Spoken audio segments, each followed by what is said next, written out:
धन्यवाद यूनिवर्स, धन्यवाद। आज मैं इस विषय में बातें करना चाहती हूँ जो जब भोले बाबा हमारे जीवन में शिव शक्ति इन आते हैं, तो वो क्या-क्या करते हैं। सबसे पहले तो वो तुम्हारे रिश्तों को हटाते हैं, ऐसे रिश्ते जो तुम्हें दर्द दे रहे होते हैं। उन्हें बिल्कुल काट के ऐसे अलग कर देते हैं, मतलब बिल्कुल हटा देते हैं हर तरीके से, कोई भावना नहीं होती, कुछ नहीं होता, एकदम ख़त्म।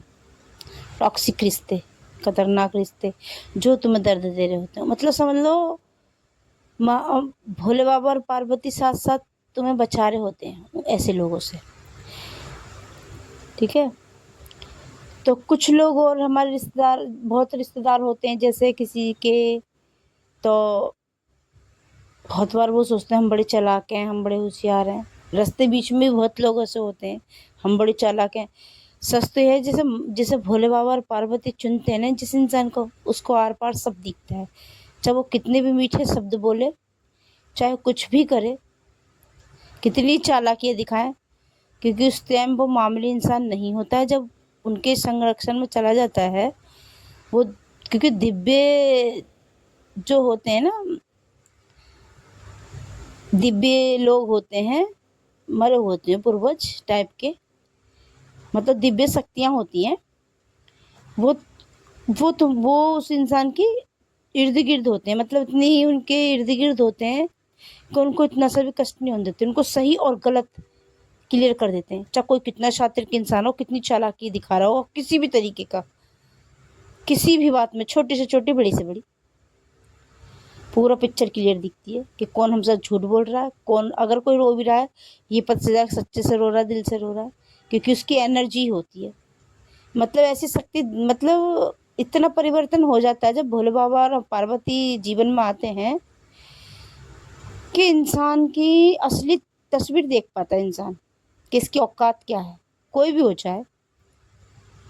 मतलब हर चीज़ ना बता देते हैं, साथ-साथ कार एकदम क्लियर कर देते हैं कि ये बंदा कर क्या रहा है और कैसा है। मतलब दिव्य शक्तियाँ जो होती हैं वो तुम्हें हर रूप में बचाती हैं। धन की ज़रूरत हो तो धन सामने ले आते हैं, खाने की ज़रूरत हो तो खाना सामने ले आते हैं, और कोई इंसान बुरा है तो उसका असली रूप दिखाते हैं। लेकिन वो इतना इंसान अच्छा होता है, जिसे भोले बाबा चुनते हैं, पार्वती, वो इतना अच्छा होता है कि वो बुराई में भी अच्छाई ढूँढ लेता है। तो बुरे इंसान को वो माफ़ कर देता है, लेकिन उसकी असली तस्वीर जान लेता है मगर वो इंसान। ये चीज़ है। तो भोले बाबा जिसके जीवन में आते हैं ना, उसकी किस्मत ही बदलते हैं। हर बुरे इंसान की तस्वीर दिखा देते हैं साफ-साफ, किसकी मंशा क्या है।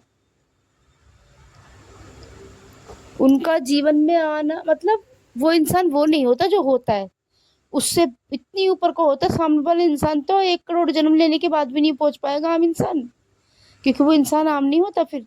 आस-पास उसके दिव्य शक्तियाँ होती हैं ढेर सारी, रक्षाओं के लिए, छोड़ के रखते हैं कि हर मुसीबत से, हर चीज़ से बचाना। इसलिए भगवान जी से जिसे भी चुनते हैं, उसका बस इतना, उसका बहुत अच्छा कर देते हैं। उस इंसान को परेशानी नहीं हो सकती। चिढ़ता तो हमेशा चुनते उसे हैं जो कभी किसी से ना चिढ़ा हो, अपने दुश्मन से भी। चुनते उसे ही हैं, जिसकी आत्मा प्योर होती है गंगा जल की तरह। जलाटे चुगलखोर इंसानों को नहीं चुनता कभी भी भगवान, क्योंकि वो तो खुद खाली होते हैं। चुनता उनको जो भरे हुए होते हैं, जो तकलीफ झेल सकता है, अपने प्यारे से प्यारे को त्याग सकता है और सही गलत समझ सकता है, उसको चुनते हैं भगवान। ये चीज़ें बहुत लोगों के समझ में नहीं आएगी, बुद्धू लोगों के, बेवकूफ़ी भी लग सकती है, क्योंकि वो लालची इंसान को तो बिल्कुल समझ में नहीं आने वाली है, और चुगलखोरों को ये चीज़ें। तो भगवान ऐसे लोगों से ही तो बचाता है, प्योर इंसान को, प्योर आत्मा को। बस इतना ही कहना चाहूँगी। धन्यवाद यूनिवर्स, धन्यवाद।